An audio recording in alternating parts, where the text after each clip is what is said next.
都内にある風変わりな喫茶店、格ゲー喫茶ハメジュン。ここは格闘ゲームを愛する人たちのたまり場。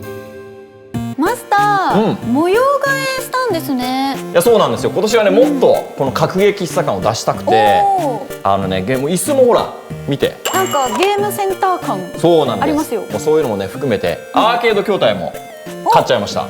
このレトロ感あふれる可愛い筐体は何のタイトルですか？バーサス T なんですけど、そこに入ってるのはスーパーストリートファイター 2X といって、これ90年代のねもう格闘ゲームといったらですよ。すごい。失礼します。あ、いらっしゃいませ。いらっしゃいまあ、じゃあお願いします。よろしくお願いしせ。よろしくおます。願いします。今週は1994年にアーケードでリリースされて以来、今もなお根強い人気を誇るスーパーストリートファイター 2X を特集します。1人目のお客様は初めてのご来店となる小高商店選手。梅原選手が主催する獣道で3連覇するなど数々の名勝負を繰り広げてきた最強ガイル使いです。2人目のお客様も初めてのご来店となるサソリ選手。攻撃的なプレースタイルで見る者を魅了し、竜使いとして知られる強豪プレイヤーです。まずはですね、もうその格闘ゲームの根源的な部分ですね。始めたきっかけから伺いたいなと思います。駄菓子を買いに、小銭を持って駄菓子屋に行ってたんですよ。はいはいはいはい。そうするとなんかね、異様な木箱のゲームがあったんですよ。木箱のゲームが。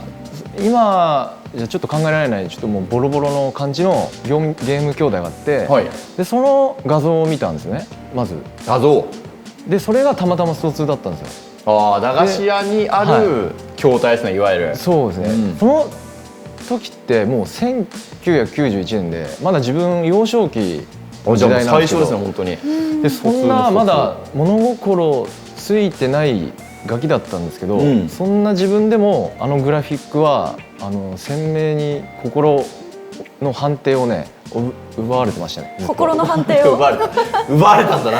わかりますね。他はもうちんぷんかんぷんで何が起きてるかまだ分かんない幼少期だったんですけど、なんかねそれだけはねずっと心に残ってて、なかなかプレイはできず。そうなガキなんで、お金もないし、そのね思いが今の反動にちょっとつながってますね。13、4あたりの時って、ゲームセンター全盛期ですねぐらい、もうちょっと後ぐらいなのかな。僕ら少年からするとすごいんですよ、空気感が。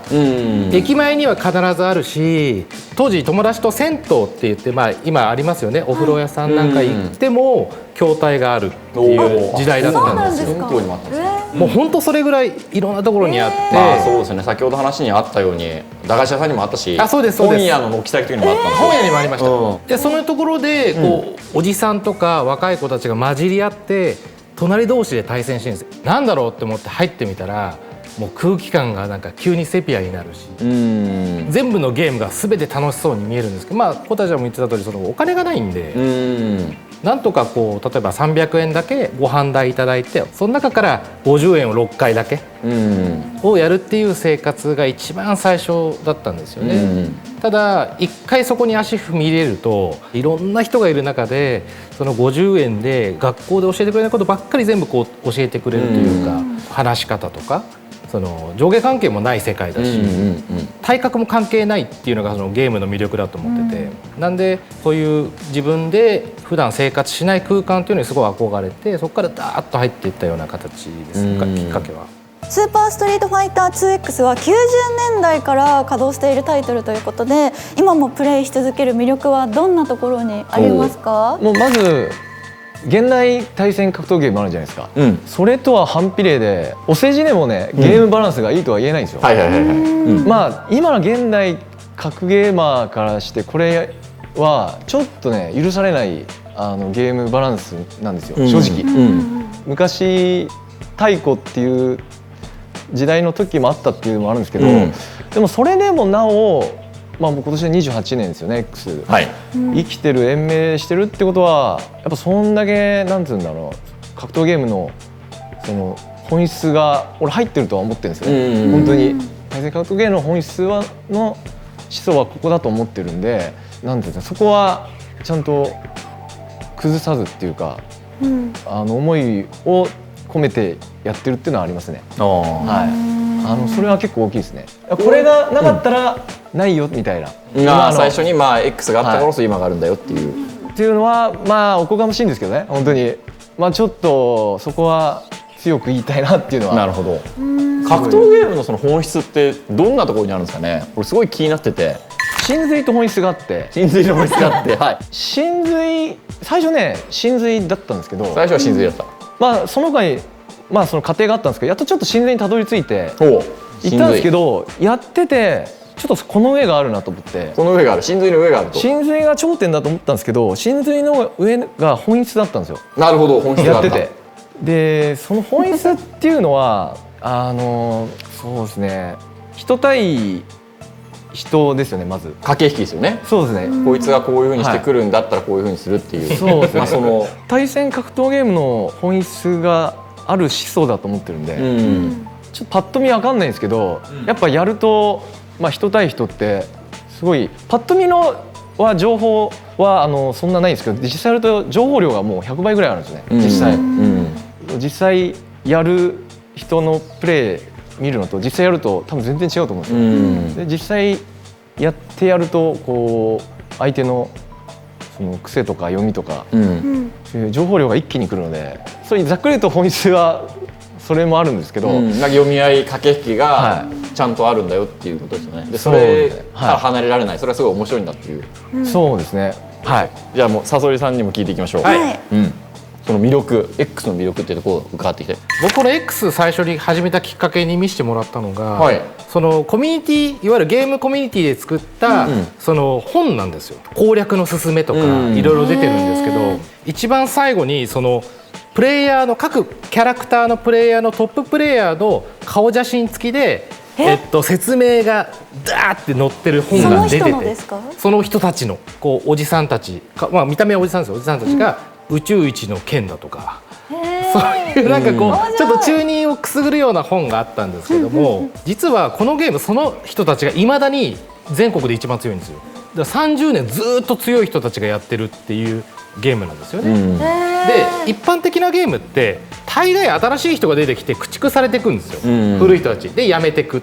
ただこのゲームに至ってはもうずっとその先人たちが強い、でなぜ強いかで、新しい上手い人たちが入ってきても勝てない、その理由がもうこうやりながら大体分かってきて、その先ほど言った人とのその対話っていうその読みの部分がすごい大きいゲームなので、こいつこれやってきたからこうだよね、こうだからこうだよねっていうその読みの駆け引きの対戦の中での会話っていうのがすごく分かりやすく出てるんですよね。でしかもそれが見てる人もパッと見て分かる。だそういう親しみやすさもあるし、どっちが勝ったか負けたかとか、どっちが今苦しいかとかっていうのもすぐ分かるんで、だからそこら辺が多分このストリートファイターシリーズの一番の魅力じゃないかなと思いますね。それではお二人の出会いについて伺っていきたいんですが、お二人は出会った時のことを覚えてらっしゃいますか？結構同期ぐらいなんですよね、実際。そうなんですね。そう、実際同期ぐらいで、いやごうなしにもなんかこう話っていうか、やっぱ強いとやっぱ情報入ってくるじゃないですか。なんか実際見た時は最初なんか本当喧嘩が強い竜いるなと思って。喧嘩が強い。喧嘩が強いっていうのは格ゲーでより強いんだけど、いわゆる嵐みたいな、とにかく強くてっていうの印象だったんです最初。でも実際でもやると嵐じゃなくて本当に強くて、実際こうキャラ同士が対戦になるとね、実際大会になると本当ものすごい発揮する竜で、これちゃんと強いんだなっていうのはだんだんとこう分かってきて、それがねやっぱ最初印象でしたね。でも逆に聞きたいんですけど、じゃあさそりさんがこの小高商店さんに会ったっていう、そのなんでしょう。覚えてないんですよ。覚えてない。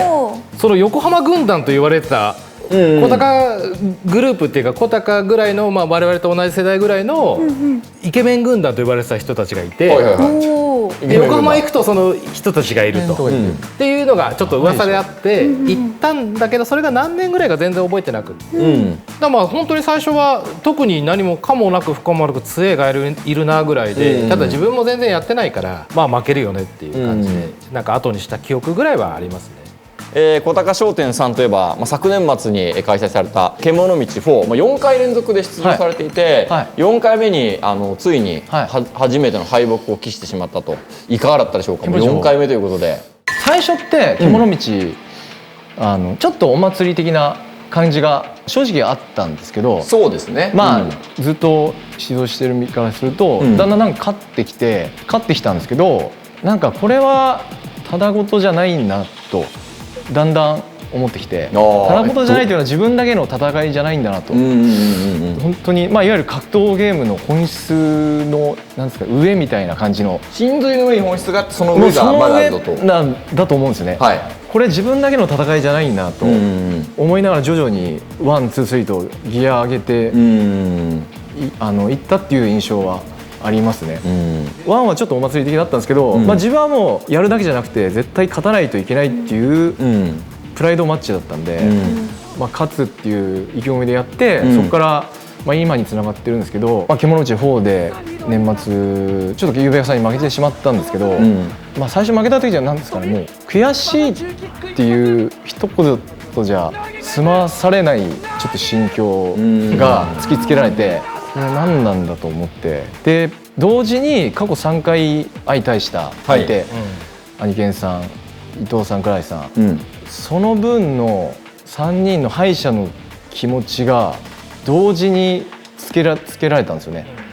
だから今まで勝ってきたんで、敗者の気持ちは分かんないですよね、実際。負けた時悔しい、そうですね、悔しいっていう次元じゃなくて、もういきなりそれがなんか来ちゃって、その3人分のなんですかね、敗者の気持ちが、そうですね、もう心臓に突き刺さって、もう年末だったんで、それを思いながら年を越したっていうとんでもない年越しで、なるほど、これはいたたまれない空気になっちゃったんですよね。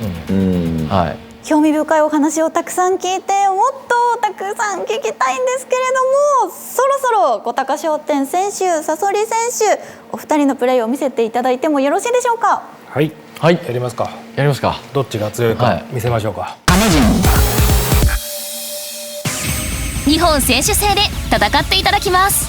小高商店選手 vs サソリ選手のエキシビションマッチ。そうですね、格ゲーの始祖と、先ほど言った本質をお見せしたいと思います。ちょっと新年からガエルには負けたくないので、今年1年占う試合をここでやりたいと思います。ガイル対龍、一説にはゲームセンターが潤う組み合わせという話もありました。ガイルはこのソニックブームの飛び道具非常に強力ですね。これを使ってこの龍の打つ波動拳を相殺した後にバックナックル裏剣なんかで追求したりというところができますが、龍は非常に火力があります。特にゲージが溜まった後の真空波動拳スーパーコンボがめちゃくちゃ強力。ここは投げて入れ替えたのは小高商店。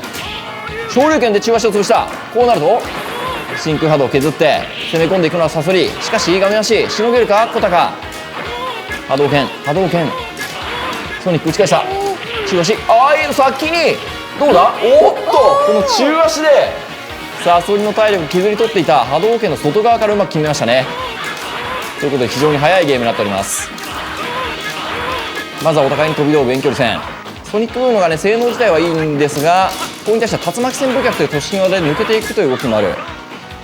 これを警戒しているのは小高です。少しずつ距離を離して飛び道具を打っていくソニックブーム。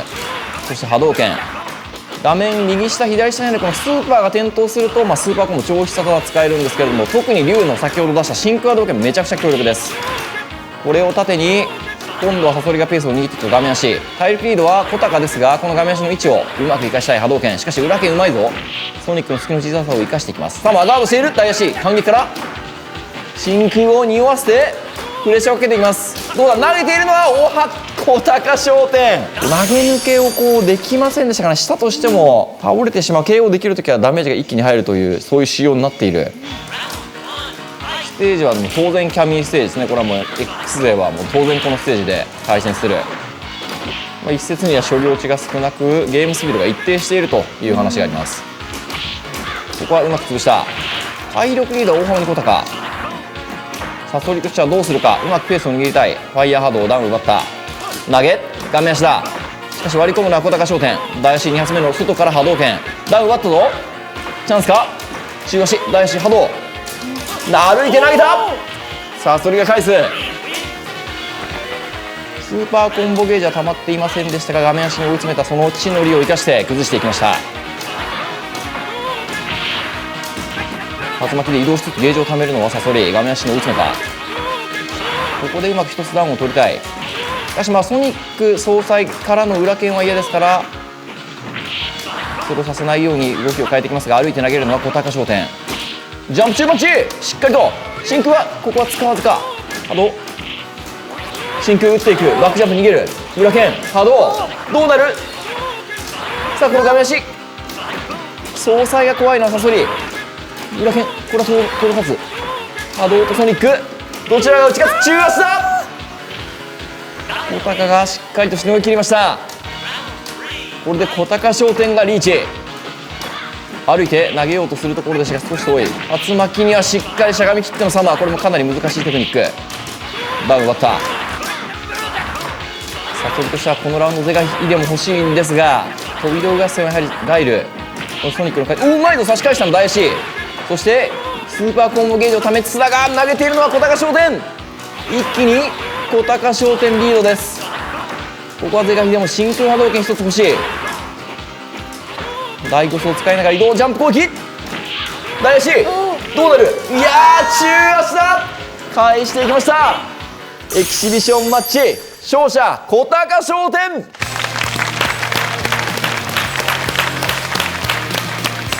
はい、それでは戦いを終えての感想の方を伺っていきたいと思います。まずは見事勝利を収めた小高商店選手、いかがだったでしょうか。昔陶撃っていう世界大会があったんですけど、僕は、くしくも壇上にはとても登れなかったんですけど、ちょっと壇上の登った気持ちを味わえて、ちょっと疑似体験ができてすごい感謝してます。ありがとうございます。悔しいじゃ済まされないですね。それちょっと聞いたことある。それ聞いたことある。それいやーちょっとリベンジできる機会あったらまたさせてもらえば思います。はい、ありがとうございました。ありがとうございます。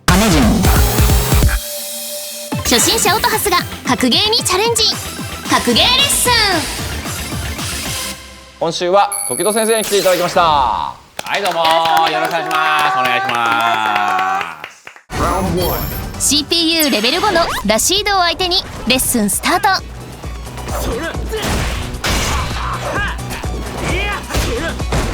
これ振れって言われた。これだ。おー、いいっすね。もっと行こう。ぐんぐん行こう。あでも本当に強いです。上級者でも困るぐらい。防戦一方のオトハス V トリガーを発動し反撃するもダメージを与えられません。おい、うまい。あーコンボがうまい。でもおべ来た。教えてもらったことをやろう。惜しい。惜しいな。第2ラウンド序盤は一進一退の攻防が続き中盤戦へ。ナイス。いいよ。なんだ。リード奪えてるよ。それ。いけそう。ボタン押せば勝てる。ボタン押せば勝てる。それもっとそれ。ボタン押さないと勝てない。それ。教えてもらったことをひたすらやったら勝てました。ファイナルラウンド先制攻撃に成功するも不用意に飛び込んでしまいダメージを受けてしまいます。相手はねちょっとやってきてる。これやってきてる。やりに来てる。ナイスガー翻弄してる。ド。食い取りがあります。はい。おお、惜しい。タイミングが悪かったの。ついか。コンピューター。もう一個ぐらいパーツがあれば多分普通に攻略で勝てそうな感じで見てますね。確かに。本当ですか。禁断の方法があって、はい。パイナップル作戦って言うんですけど、パイナップル作戦。それを学びたいですか？学びたいです。のやつだ。ラシードっていうのは、はいたまに使ってたんですけど、遠距離から奇襲する技が何個かあってその中でも強いのがこの大キックでイーグルキック、え？竜巻強キック、弱じゃなくて強。強です。あ、キック。キックです。でこれを反撃される相手には基本的には使っちゃいけないんですけど、はいこういうふうに遠距離で相手を奇襲するようなちょっと強い動きをやって、コンピューターには結構これで勝てちゃうんじゃないかっていう作戦もあるんですよ。ひたすら。ひたすらこれをで離れるまで遠距離行ってそれを繰り返してもうずっとこれ。ずっとそれこれ古の技ですだから相手が上手くなってくると通用しないです。あ、もう一種類これ似た技があって、はいダッシュから蹴りを出すことでも同じような技が出る。そうなんですよ。このキャラ前ってやった後に押しっぱなしにすると走るんですよ。走ります。でなんとそこから出せる技を持ってるっていう他のキャラにはなくて、前って入れながらもうすぐに蹴り出しちゃって大丈夫です。すぐにもうすぐすると本当だ。コマンドなしで出るんですよこれ。知らなかった。これがいいのがもっと距離離れるんです。普通のイーグルキックだとこんぐらいなんですけど、ダッシュイーグルキックだとめちゃくちゃ離れるんでこれを利用した長島パイナポーさんがビギナー隊の相手をこれだけで無双するっていう。これすごい。そうなんですただこれ禁断の技なんでなるほどある程度上手くなったらこれはもうちょっとやめないといけない封印でこれが結構遠距離でちょっとリスクあるんですけど、遠距離で一応強い技の一つとして、こういうパーツがあると、距離別でいろいろできることを増やしていくと一個上達につながるんじゃないかなと思います。ありがとうございました。はいということで本日も閉店のお時間となりました。各駅サメジュンボタス、今日はいかがだったでしょうか。ちょっと歴史がある分時間が足りなかったなって思って。そう歴史がね本質もあるし真髄もあるんでね、もうちょっとお二人のお話聞きたかったですし、ゲームスピードもちょっと速くて、2先あっという間に終わってしまったので、もう5先ぐらいは見たかったなって思って、またぜひお二人に遊びに来ていただきたいなと思いました。大昔の太古のゲームを取り上げていただいてまずは感謝したいと思います。格闘ゲームのこの思想と真髄と本質はもう30年ぐらい長いんで、今日ので 1% ぐらいは、具を出して見せれたかなと思うんで、残りの 99% はやり続けていくのでスト2をこれからもよろしくお願いします。はい、ありがとうございました。本当に取り上げていただいたっていうのがまず一番の感謝であり、僕自身もスト5をやってる理由も、このスト2っていうところにこういう興味を持ってほしいっていうのもあって、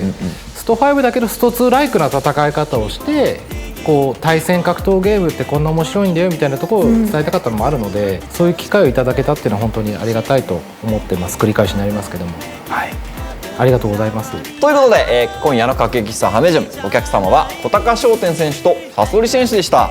またのご来店をお待ちしております。ありがとうございました。次回はヴァンパイアセイバーを特集。高橋選手と中西選手がご来店。お楽しみに。